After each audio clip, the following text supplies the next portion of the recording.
Следите тренинга во продолжение. Македонец меѓу данската научна елита. Професор доктор Петар Поповски избран е за член на Кралската академија на науките и книжевноста. Поповски е меѓу 30 нови членови кои годинава се приклучуваат на академијата, чија мисија е да ја зајакне научната дејност и незиното влијание врз општеството. Со изборот, Поповски станува дел од елитното научно друштво, во кое низ историјата членувале некои од најголемите светски имиња, меѓу кои и Ханс Кристијан Ерстед, Нилс Бор, Чарлс Дарвин, Марија Склодовска-Кюри, Алберт Ајнштајн и Фердинанд де Сосир. Професорот Поповски е меѓународно признат истражувач во областа на теоријата на комуникации, бежичните комуникации и мрежни информацијски теории и квантните комуникации. Неговата научна работа има значајно влијание врз развојот на идните генерации, комуникацијски технологии, вклучувајќи ги интелигентните бежични мрежи и новите рецепти за пренос на информации. Професорот Петар Поповски од Универзитетот во Олборг дипломирал и магистрирал на Електротехничкиот факултет во Скопје, а докторирал на Универзитетот во Олборг во областа на бежичните комуникации. Денес е еден од најреномираните светски експерти во областа на комуникацијските технологии и бежичните мрежи. Тој е визитинг професор на Универзитетот во Бремен и тука во ФЕИД во Скопје. Активно е вклучен и во развојот на идните 6G технологии преку научните и индустријски проекти во Скандинавија и Европа. Со професор доктор Петар Поповски разговарам токму околу најновата негова улога, поточно признанието да биде дел од Данската академија. Кои беа предусловите тој да биде дел од новиот тим 30 нови членови на Данската академија на науки и книжевност? Данската академија има долга традиција, 300 години и повеќе, и например надворешни членови биле еминентни луѓе као Чарлс Дарвин или Алберт Ајнштајн или Марија Кюри, а Нилс Бор бил претседател на академијата. И генерално тие биле насочени према природни науки, значи науките кои или општествени науки, меѓутоа науки кои што се сметаат за фундаментални, а јас сум сепак во инженерските науки. Меѓутоа од последниве години започна и прием на членови во инженерските науки, затоа што исто се подразбира дека и тие може да направат фундаментални придонеси. Така, например, луѓе од енергетика, јас сум од теорија на комуникации и информации. Така да, мислам дека посебно со тоа што се случува технолошки напредок и дигитализација, се сваќа дека и тоа содржи фундаментални придонеси и дека е потребно да ги имаат тие профили во поглед на стварање, например, научно-истражувачка политика во земјата, давање на насоки, например, за политичарите, давање на насоки за индустрија и слично. Така да, мислам дека јас сум еден од помалкуте кои се во инженерски области и ми е чест да бидам секако член на академија. Јас од лани сум директор на Центар за фундаментални истражувања во квантни комуникации. И ако гледате од тие луѓе кои што се примени годинава, неколку од тие луѓе се веќе директори на такви центри, например еден е во физика, во област на гравитација, во област на биологија и слично. И мислам дека тоа е еден фактор. Исто, меѓутоа најважен фактор е континуирани придонеси во рамките на одредена област, како што сум јас, например, во теорија на комуникации и во бежични комуникации, и исто да постои активност, например, во однос на уредник на журнали, присуство во научниот свет, давање на поканети предавања на поголеми конференции и слично. Тоа се некои параметри кои што се гледаат, меѓутоа генерално најважното е дали има придонес. И тој придонес, например, во мојот случај беше во теорија на комуникации, 5G и 6G мрежи, и тоа што се случува во моите истражувања во однос на, например, како идните комуникации ќе соработуваат со вештачка интелигенција или како ќе се користат квантните феномени како субстрат за комуникација и слично. Така да, базирано е на седо тоа, сега од аспект на инженерство, 2020 ми се чини дека добив награда за постигнување во телекомуникации, национална награда за постигнување во телекомуникациите. И само ќе се соберат така некои поединечни фактори, да се доаѓа до кумулативна слика и критериум за прием. Сте дипломирани магистrirani на Електротехничкиот факултет во Скопје, сте докторирани на Универзитетот во Олборг, каде сега и работите како професор во областа на бежичните комуникации. Имате објавено околу 700 научни трудови и сте носител на над 30 патенти. Дали може да се каже дека сте меѓу најуспешните македонски научници на меѓународната сцена? Дефинитивно не.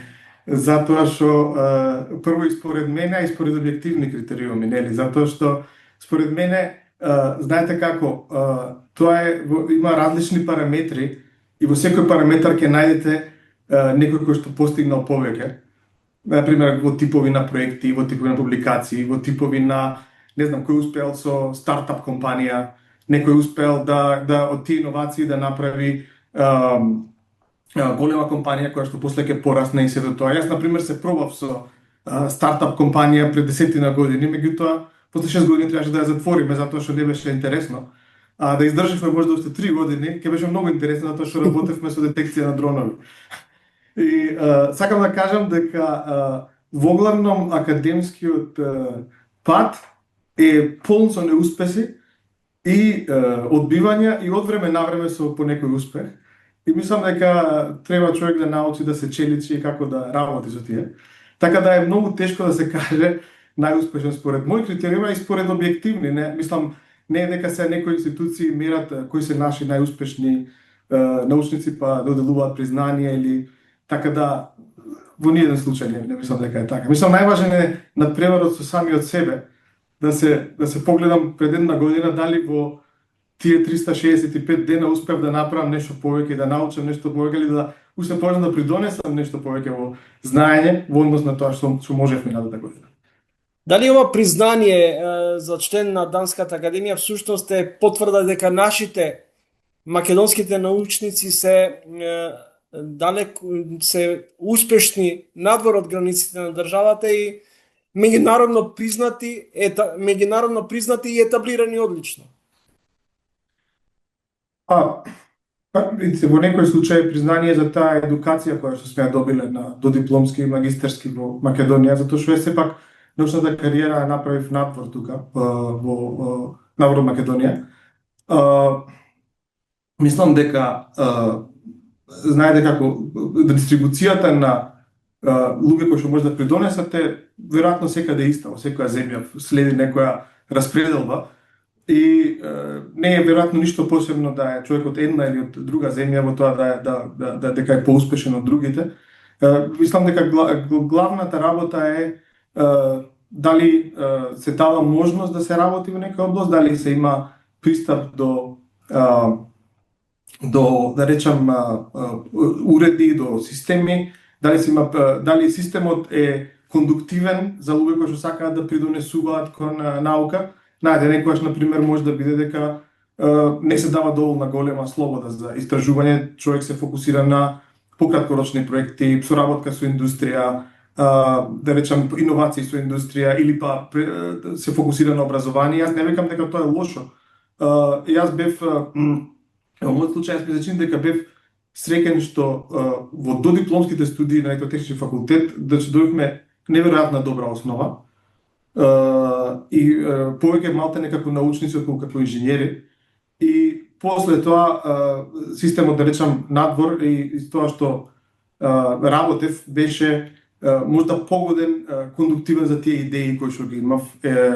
И секако човек се ориентира во насока на тоа дека треба сам да предлага проекти, сам да ги речам проба да ги формулира проблемите и слично. Знаете како овде во Скандинавија, мислам дека и во Шведска е исто, и во Финска, значи професорската позиција е и на редовен професор, како што сум јас, дури како на шеф на катедра, е без ограничување, исто, значи можеме да кажеме перманентна, меѓутоа е зависна од финансиите на самиот институт, од самиот факултет и слично, така да се случило факултети на кои што не финансиската состојба не била добра врз база на дворешни проекти и слично, да фактички го изгубат работа и редовни професори. Затоа постои постојана свесност за тоа дека треба да се носат екстерни проекти и дека врз база и најлесен начин да ги реализира човек своите идеи е да формулира, предложи свој проект и донесе пари за тоа. Тоа го викам и на моите докторанти и на моите постдокови, дека треба да научат кога ќе се самостават од мојата група, сами да го формулираат, сами да се финансираат, и мислам дека тоа е малте не работи како стартап компанија, би рекол. Живеете и работите во Данска, визитинг професор сте во Бремен, визитинг професор сте на ФЕИТ во Скопје. Што носи новата технологија? Што ги учите новите, младите генерации во ситуација кога се повеќе и се поприсутна е вештачката интелигенција? Тоа е одлично прашање, Чововски. Тоа е, значи, постои голема анксиозност кај сите што ќе се случи со вештачката интелигенција. Дали ќе продолжиме да ги предаваме истите работи кои што ги предаваме, кои области ќе бидат заменети, знаете, има многу контрадикторни сигнали тука. Например, ми се чини дека Лани Антропик, една од најголемите фирми за вештачка интелигенција, кажа дека софтверските инженери ќе станат редундантни, непотребни за некоја година, па после неколку месеци отворија позиции за софтверски инженери за многу високи плати. Знаете, така да ми се чини дека се уште постои голема несигурност околу тоа. Јас конкретно се фокусирам на три теми, генерални теми. Првата тема е како вештачката интелигенција ќе се интегрира со безжичните комуникации, затоа што, знаете, сега со нашиот мобилен телефон ние се поврзуваме на базна станица. Таа базна станица има за задача само да ни даде конекција од друго место или да преземе нашата конекција. Меѓутоа, во иднина таа базна станица ќе биде опремена со, да речем, пресметувачки капацитети, computing capabilities, и ќе собира податоци, например, сензорски податоци за околината и слично, така да на некој начин ќе стане порта меѓу физичкиот и дигиталниот свет. И сега она што ние се обидуваме да го сватиме е како тие податоци кои што ќе одат во таа мрежа, кои што ќе доаѓаат, да речем, од физичкиот свет, кои што ќе доаѓаат од луѓето, како да бидат веродостојни, како да бидат навремени, како да не им наштетат на луѓето, например да има постојано следење на луѓе преку сензорирање и слично.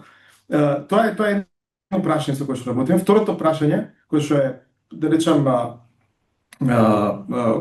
по телекомуникацијско, чисто телекомуникацијско, е како растот на сателитските комуникации ќе се одвива во наредните години, каква ќе биде интеграција со да речам терестријалните комуникации, со обичните кои ги знаеме.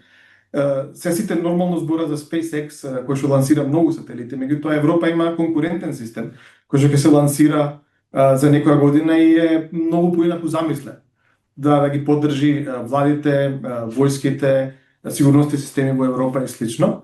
Така да тоа е втората тема, и третата тема е центарот кај што сум директор за квантни комуникации, која што е најдолгорочна и каде што, да речем, уште имаме голема несигурност околу тоа што е возможно со хардверот и кои се, да кажам, можности за квантни компјутери. Меѓутоа, нашата задача тука како комуникацијска инженерија како да креираме протоколи, стандарди и алгоритми за пренесување на таа квантна информација, која што има различна природа од класичната информација која знаеме. Во едно интервју, мислам дека пред 6 години, констатирате во научните трудови најважни се идејата и интелектуалниот скок. Констатирате дека мора да се инвестира во научно-истражувачки проекти. Колку во европските центри, во споредба, например, со Македонија, може ли да направите некаква компарација колку ние умееме да инвестираме во вакви големи или значајни научно-истражувачки истражувања генерално? Да видите, јас не го знам точно буџетот колку е и кои се правилата за инвестирање во Македонија во наука. Овде во Данска го знам одлично, затоа што сум сега подпредседател на научниот истражувачкиот совет за технологија и така да сум во тој совет кој што одлучува со располагање на средства и ги доделува на данските истражувачи во генералната технолошка област. Тоа е еден фонд само, меѓутоа тука има и доста приватни фондови. Знаете, Novo Nordisk лани беше најголема фирма во Европа и Novo Nordisk има посебен фонд кој се вика Novo Nordisk Foundation и тие доделуваат научни средства во големи износи. Во однос на Македонија за колкава сума, за колкав буџет станува збор? Мислам, буџетот на Novo Nordisk е огромен. Само ќе ви кажам еден пример. Имате една шема што се вика Novo Nordisk Recruit, во која што, да речам, данските универзитети се мотивирани да аплицираат, да најдат некој профил од странство, дали Нобеловец или некој кој што добил ERC грант и слично, за да го донесат како професор тука, значи за да привлечат талент и стартниот пакет за тој професор кој би дошол тука е отприлика 7 милиони евра. Значи тие 7 милиони евра, значи не треба да се сваќа дека тоа е бонус за него, него тие 7 милиони евра се за да вработи докторанти, да вработи постдокторанти и слично. Сакам да кажам дека тоа е само една шема. Меѓутоа не треба да се гледа само тука локално, треба да се чини дека треба да се даде европска перспектива. Европа има фантастични инструменти. Знаете, сите ја критикуваат Европа за едно или друго и постои место за критика во однос на технологија, во однос на некои политички покрети, меѓутоа во однос на наука ми се чини дека има извонредни инструменти. Например, European Research Council е една од најпрестижните, како се вика, научни грантови во светот и кој што дава можност да човек работи на своите идеи. Значи треба да спомине еден ригорозен процес на евалуација кога ќе го добие тоа. Со тој грант може да направи своја истражувачка група. И тој грант е, например, индивидуален. Мислам дека е почетниот грант за помлади истражувачи околу 2 милиони евра, па после може и поголем. Сега има нова шема, се вика ERC+, која оди на кај 5-6 милиони евра. Мислам, тоа со парите е релативно, затоа што дел од тие пари оди во универзитетот како администрација, затоа што треба да се платат, например, овие простори кај што седиме, треба сите административни работи околу нас да бидат платени. Во Данска конкретно тоа е 44% од самиот грант. Така да сакам да кажам дека самата сума пари е релативна, зависи што ќе се прави со тие пари, дали ќе се купува опрема, дали ќе се плаќаат например теоретски истражувачи. За еден математичар 2 милиони се веројатно премногу, ама за експериментален физичар се премалку во однос на опремата. Во однос на Македонија сакам да кажам дека шансата за учествување во европски проекти е отворена цело време, голема и дека тоа е најдобриот начин да се добие да се добијат средства за истражување, да се биде дел, да речеме, таа европска елита и тоа, например, моите колеги на ФЕИД во Скопје тоа го прават со години, веројатно на другите факултети, и тоа за ФЕИД знам со сигурност. Професоре, технолошката сувереност во Европа, што тоа потенцијално значи за Македонија? Значи, многу се зборува за технолошка сувереност, затоа што се дојде до разбирање дека тие работи кои што ги земеме за дадени, например, пристап до социјални мрежи, пристап до имејл, пристап до конективност, дека не е баш така, знаете. Мислам, тука може да се подсетиме на приказната за Ивица и Марица, кај што им дава, кај што добиваат колачиња за без пари, и за на крај да видат која е цената на тие колачиња. Така кај нас може да замислиме дека луѓето имаат бесплатен пристап до Инстаграм, бесплатен пристап до Facebook, бесплатен пристап до некои од тие агенти за вештачка интелигенција и секогаш човек треба да се праша која е цената на тоа. Сега во Европа се појави разбирање дека тие колачиња на луѓето кои живеат во Европа ги продава некој друг. Дека таа технологија продава некој друг. Например, ево, не морам да ги именувам фирмите, почнете од тие мобилни телефони кои ги имаме, тие чипови, па тие веб сајтови, па социјални мрежи, на кои компании тие припаѓаат и каде тие компании се сместени. Затоа технолошка сувереност значи дека ќе може одредена земја или одредена група земји кои имаат меѓусебна доверба да ја контролираат таа логистичка линија на продуцирање на тие технологии и да имаат контрола врз тоа што се случува со нивните податоци, што се случува со приватноста на луѓето, што се случува со тоа колку е достапна технологијата. Ми се чини дека од војната со Украина, например, во еден момент научивме дека можно е еден човек да одлучи да прекине конективноста на цела земја и да одлучи на кај ќе оди војната. Знаете, мислам тоа не се случувало премногу често, да речам, во историјата. И затоа сега постои во Европа голема тенденција да се идентификуваат кои се тие технологии каде што ќе треба да се оди да се истражува, да се продуцираат тие технологии и да се направи, да речем, суверена инфраструктура.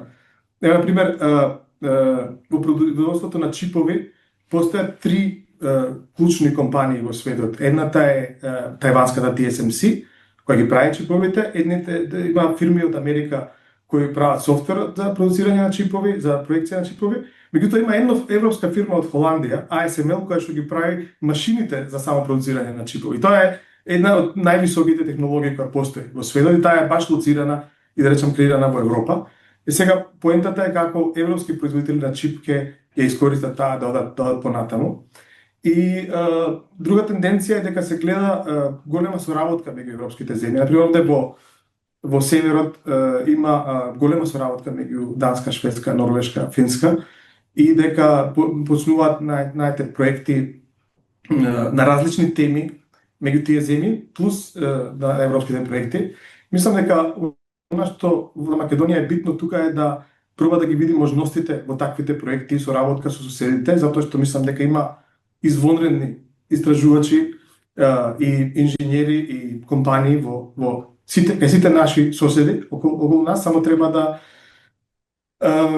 да се види, да се веројатно да се биде креативен, понекогаш да се смени темата од тековните теми. Знаете, например, ево сега многу се исполнува, многу полни темата со Бугарија. Не знам, може некој да размислува дека историска комисија пред неколку години се договори дека Самуил е заеднички лик од историјата. Исто како што во Скандинавија се лансираше пред 20-30 години Bluetooth, кој што бил фактички дански крал, кој што го донесло христијанството во Данска, и Bluetooth технологија креирана во Шведска, Данска, Финска и Норвешка, па после тоа проширена по цел свет. Може да се направи, не знам, да се лансира балкански сателит или дрон кој што ќе носи име на некој крал за кој што се уште се дискутира чие минато бил. Чисто као спекулација сакам да кажам дека една работа е да се слават луѓето од минатото и да се расправат луѓето кому му припаѓа, друга работа се искориста како инспирација да се направи нешто добро денес. Ви благодарам за издвоеното време и за интервјуто. Ви благодарам.